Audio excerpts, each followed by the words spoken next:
Now, the Quran calls this universal, all-encompassing thing command. What descends drop by drop from there is called spirit. This command is God's universal knowledge.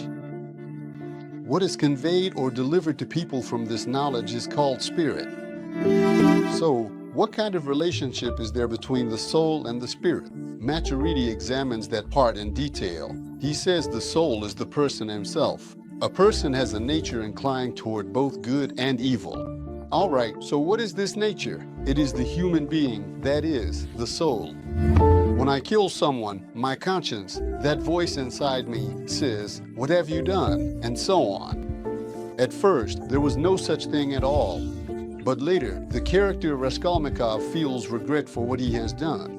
That conscience, which Montaigne calls the executioner within me, affects him so much that in the end, he goes and confesses. He says, "I did it. I killed. No one saw it." Istanbul.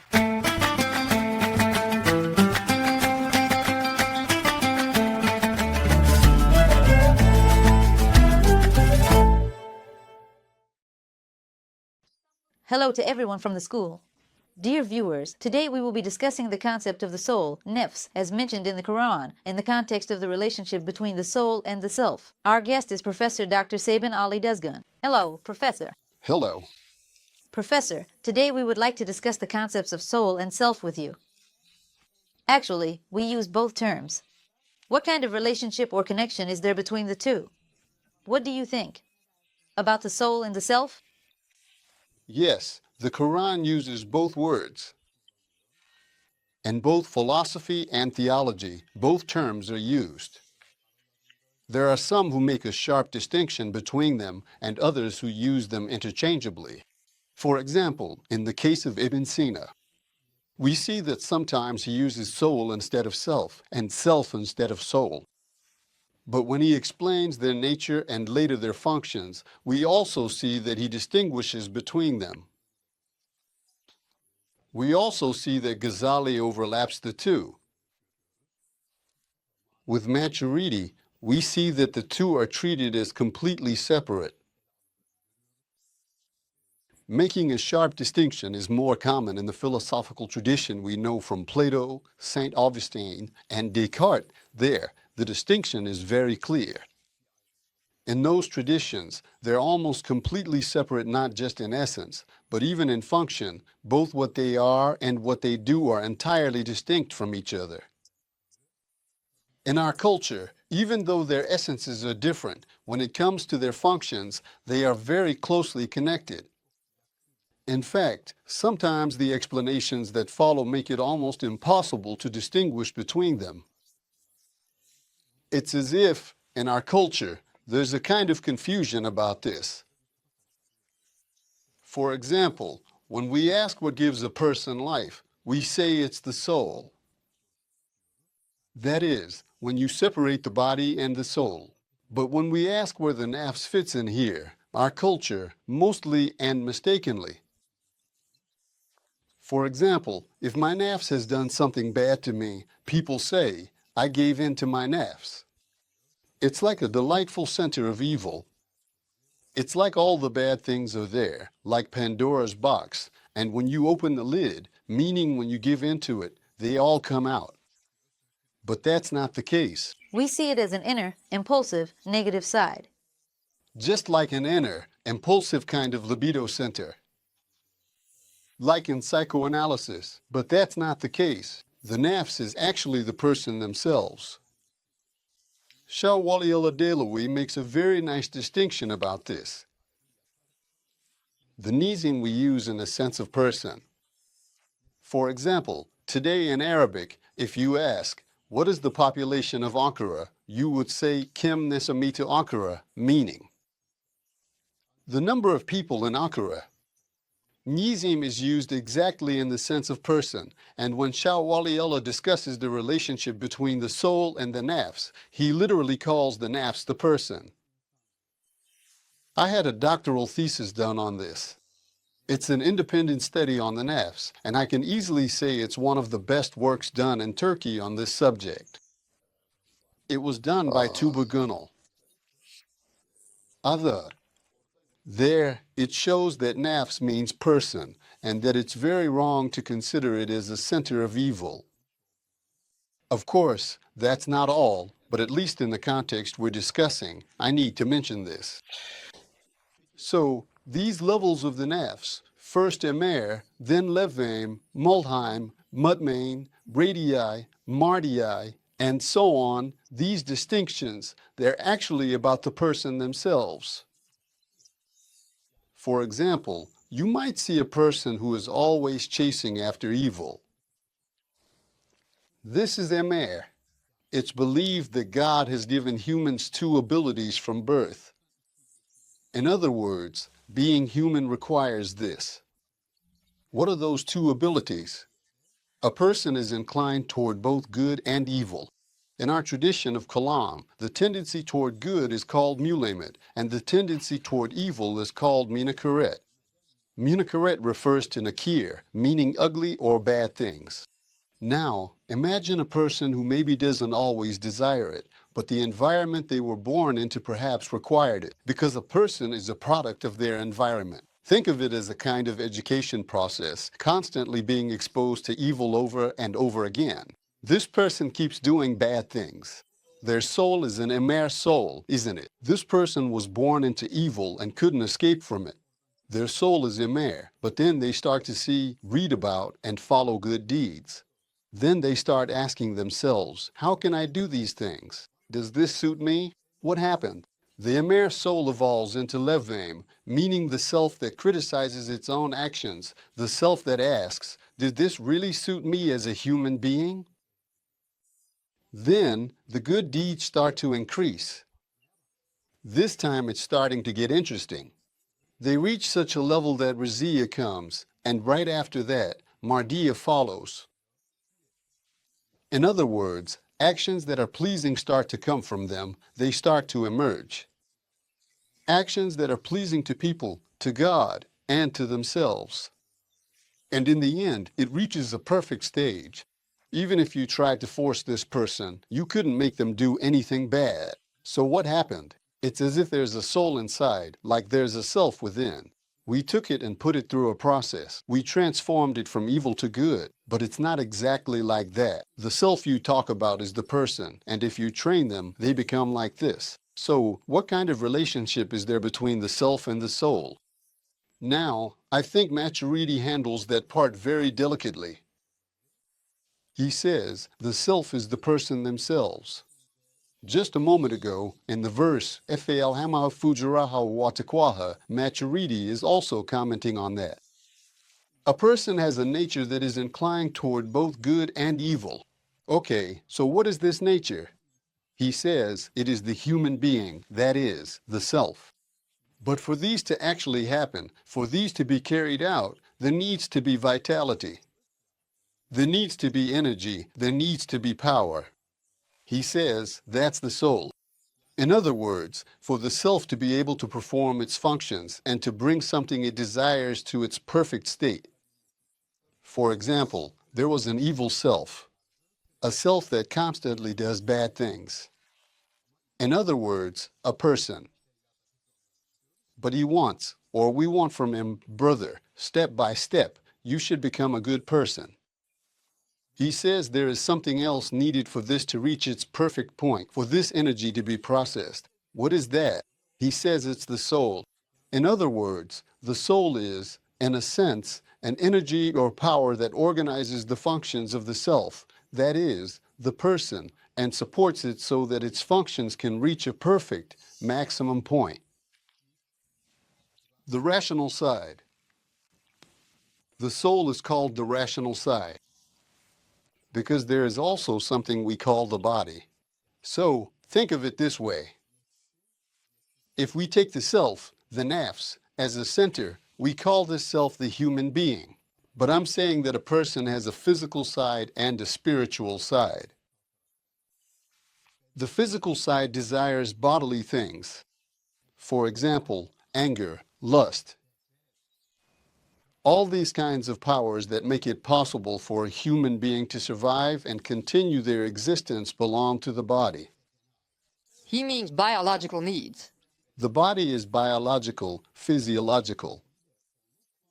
But the processes that control it are spiritual, in other words, rational. Let's put it this way. You're going to intervene in a situation. In order for you to intervene in this situation, there is an injustice. You're going to intervene against the injustice. For that, you need your body, your arm, and so on, right? A physical intervention is necessary. But in order for that physical intervention not to turn into oppression, in order to control it, you need a rational balancing element. Maturidi calls that your spirituality.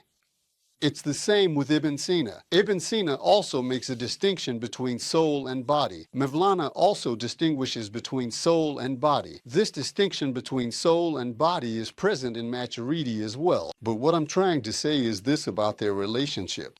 Unlike Descartes, he doesn't talk about two separate entities, two different essences, or two distinct functions with almost zero connection between them. One is necessarily connected to the other. If you remove one, if you leave the soul without function, you're nafs. In other words, the person dies. So, we've equated the nafs with the human being. Then we divided the human being into two, the physical side and the spiritual side. Our scholars interpret the verse, Allah has breathed of His Spirit into man, as referring to the main center that controls, thinks, and governs where bodily impulses can go. Now, as we started talking, we said, let's title this section, They Ask You About the Soul. This is a verse from the Quran. It says, they ask you about the soul. Say, the soul is, indeed, of the command of my Lord. And you have truly been given of understanding and knowledge only a little. Now, the way soul is used in the Quran and the way we've been using soul, self, and body since the beginning of the program are a bit different from each other. We made a distinction about this, because the terms self and soul are both used, and then there's our body. Asking what kind of relationship exists between these is a valid and good question, and we've done our analysis within that framework. I think it's been understood. But after the Quran says, they ask you about the soul, there's another word that comes into play there. In my opinion, some translations get this wrong. Here's what they say. So, they ask you about the soul. Say, it is of my Lord's command. In other words, it's something unknown. It is God's affair. So, it's like saying, don't ask about this. But this translation isn't correct. When analyzing the word ruh, soul/spirit, analyze it with the word amir, command, in the Quran. One of the people who does this very well is Muhammad Iqbal. Let me put it this way. For example, imagine this is a pool of water. Let's make a hole at the bottom of this pool right here, and let some water slowly flow out from inside the pool. The water in the pool and the water flowing out here are the same water, but the source is the pool. Now, the Quran calls this amir, command. It calls this universal, all-encompassing thing amir, command. And what drips down from here, it calls ruh, spirit. This amir is God's universal knowledge. What reaches and is delivered to people from this knowledge is called ruh. Why did we interpret it this way? Because the verse isn't finished yet. He says, and the knowledge of the people is not limited to the knowledge. You have been given only a little from this pool. That is knowledge, that is spirit. So, we understand that the reason Gabriel is called spirit in the Quran as Ruhul Qudus is because in the Quran, spirit primarily carries knowledge. It is knowledge. So, only a little of this knowledge has been given to you. Where do we get our knowledge from? The source of our knowledge, the source of our consciousness. All of this is said to have been breathed into us. In other words, it is God. God is the one who gives us this consciousness, this knowledge. In that sense, He created us. Other beings outside of us do not have this knowledge. They have life. We are alive just like them. Genetically, we are 98% similar to monkeys and many other animals. 98%. So where is that 2% difference? That 2% difference is this, consciousness. In other words, we are aware of ourselves and we have knowledge about the outside world. Other beings don't have this. What is this? This is what the Quran refers to as spirit. The spirit is based on knowledge. It is knowledge. The name of Gabriel, who brings that spirit to us, is the Spirit. It is the Holy Spirit. If you bring together many verses, you'll understand that the concept of spirit in the Quran is a bit different from the way we discuss the relationship between spirit, soul, and body in philosophy and theology. But I say it a bit different because ultimately they do overlap at a certain point. We said that the soul is the human being. In order for a person to know themselves and for the soul to perform its functions, the spirit is necessary. We called that rationality. We described its connection with God as in breathing into it. That breathing means giving it life, adding vitality, and also imparting knowledge that is outwardly directed and consciousness that is inwardly directed. We called it the spirit. This topic was discussed in Greek under the name psyche. When it was called anima in Latin, the same debates came up. So, this wasn't just debated in our region, it was discussed everywhere, and especially when Plato addressed this issue, his approach was this: find me a substance that has the potential to continue existing after the body dies, he said. He called that substance psyche. In other words, he called it the soul. Why do Plato or St. Augustine focus so much on the soul? They say, I observe that the human body is mortal. I see it with my own eyes. But let there be such a substance in this being that it doesn't die with the body and continues to exist. This is something that also influenced Ibn Sina. With the desire for immortality and eternity. Give me a substance in which the desire for immortality and eternity is embedded. That manifested as the soul. It appeared that way in Mevlana as well. It appeared that way in Ibn Sina too. He said, even if the body dies, the soul is immortal. But the theologian said that since the soul is dependent on the body, when the body dies, its functions also cease. In theology, there is no such thing as the immortality of the soul. They developed a theory that the soul dies with the body, and then resurrection happens together. So, the body is recreated and the soul is given function again. Yes, its return. Now, Professor, here we separated the soul and the body, but at the same time, we're also saying that there is a unity, a togetherness between them. We say that the soul serves as a source for divine knowledge. On top of that, there is a self, and you mentioned that it has different levels, and that these can change and transform within a person's character. Now, Professor, should what we call the struggle of the nafs be understood as an internal conflict within a person? Or, for example, there's the phrase, I gave in to the devil, which is seen or perceived as some kind of external intervention. How can the devil intervene in the self? Is it even possible? How do you interpret these things? I'll get to that right away. We can summarize it in 2 minutes. But I'd like to give this example so it's clear. Now, this phone in my hand. Yes. Please think of it like our body. This phone has an operating system, iOS or Android. That's itself, nafs. But for that self to function, I need to load information, install apps, and so on. Those are the spirit. In other words, without the spirit, just having the operating system doesn't make this a phone. It's the same with people. I have a body, and that body has an operating system. Everyone has a self, nafs. It's the same, but everyone's spirituality, awareness, consciousness, and knowledge are all different. It's spirituality that sets us apart from one another. We say that God breathed from his own spirit into both you and me, but one of us goes and, God forbid, kills a lot of people. Another one of us goes and tries to keep people alive. This isn't about the self, nafs. It's about spirituality, about that perfection. So, when it comes to what is spiritual and rational, we've arrived at the question you asked. The more the rational, spiritual side accompanies the self, the more it sheds light on it, on the good or bad tendencies of the self, let's say its inclination toward good or evil. It's as if we've created the self. We coded, wrote bad here, good there. Is it going to be like that? No, this means possibility and potential. Every person has the potential to do good or evil. This is inherent in being human. I want to say it's coded in, but I hesitate because it might be misunderstood. So, when you think of the sun, what comes to mind? Heat and light come to mind, naturally. When you think of a human being, what comes to mind? The angel is not coming. What comes to mind is a being capable of both good and evil. That's what a human is. This is the human soul. So, since I have the potential to do evil, I don't want to do it.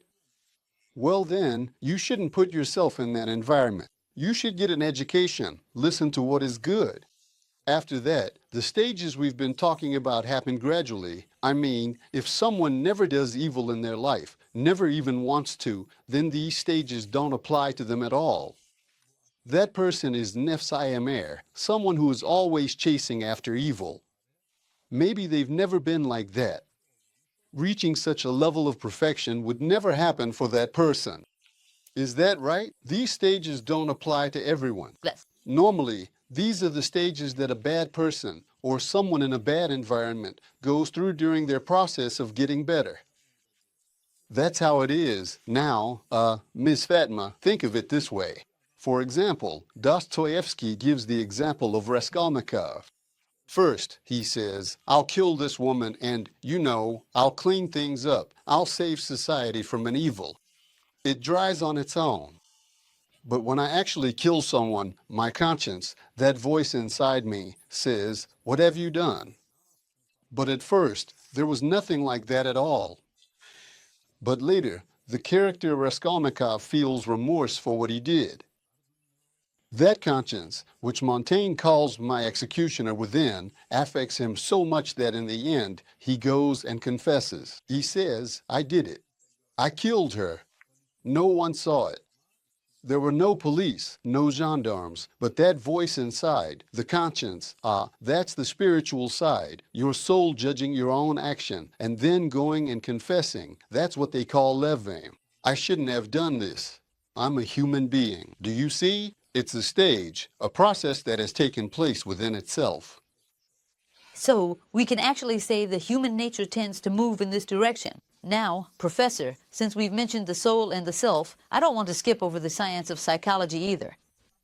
Maybe this is a whole separate topic on its own, but when it comes to the transformation process of the soul and the stages of the self, as you mentioned, there can be many external factors involved in this process. They may have been born and raised in a bad environment. In the healing process here, in the process of turning to God, becoming a better person, and for the self to reach higher levels, what kind of role, importance, or impact do psychology and positive psychology have? How do you see this? It's completely like this. Any suggestion we make to a person's soul, to their rational side, to the knowledge side, to the perception side, to the consciousness side, automatically affects both the good and bad sides of the person that are connected to that soul. So, in other words, we are concerned with the soul. What we do to the soul, the rational, perceiving, understanding part of a person, let's put it this way to avoid any misstatements. The self is seen as the center of perception. This means the following. Every suggestion we make to the soul is automatically perceived by the self and it readjusts itself accordingly. The source of perception is called, well, the self. But for that perception to take place, there is a mechanism that affects it. And that mechanism, we've called it knowledge, we've called it consciousness, we've called it awareness. That is spiritual. Every suggestion you make to it, every bit of training, every word, every positive suggestion, let's say, is perceived and understood by the self. So, think of it as a major power center, like a transformer, The first to receive the energy from that transformer is the spirit. Energy because RIH means wind and energy. It comes from the same root as spirit. Then it gives as much as needed to the self. The self perceives it, receives it, and carries out the change and transformation. The process, through an analysis by observing and analyzing a person's inner world, establishes this kind of interaction, this kind of mechanism, he says. These are not things that are disconnected from each other. But this is how you can explain how they influence each other in the process. It really turned into a bit of a philosophy and theology class. It might have been a bit heavy, a little heavy, especially since our friends are listening on an empty stomach during Ramadan, but maybe they can listen again after iftar. We hope so. Yes, so in this sense, we call the self human. The soul is the vitality given to this human, and the body is the place where all of this manifests. Is that correct, teacher? Is that how I understood it? Exactly right. All right, thank you very much for your comments. Thank you. Dear viewers, today we talked about the relationship between the soul, the self, and the body. See you in the next episode. Goodbye.